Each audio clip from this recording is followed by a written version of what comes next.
Βρισκόμαστε 300 μέτρα περίπου από το λιθόκτιστο γεφύρι της Γκούμανης, το τσιμεντένιο γεφύρι. Και η εικόνα δυστυχώς ίδια και απαράλλαχτη και ίσως ακόμα χειρότερη. Ξύλα, φερτά υλικά και σκουπίδια κατακλείζουν και πιέζουν το γεφύρι, με αποτέλεσμα και αυτό να κινδυνεύει.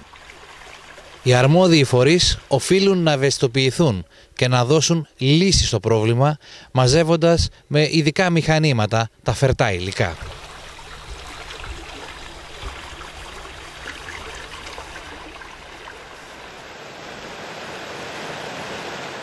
Η ίδια εικόνα και χειρότερη ένα μήνα μετά και στο λιθόκτιστο γεφύρι της Γκούμανης. Φαίνεται πως για αυτό το πρόβλημα δεν υπάρχει αρμόδιος ή κανείς δεν αισθάνεται αρκετά υπεύθυνος ώστε να βρει τρόπους να το αντιμετωπίσει.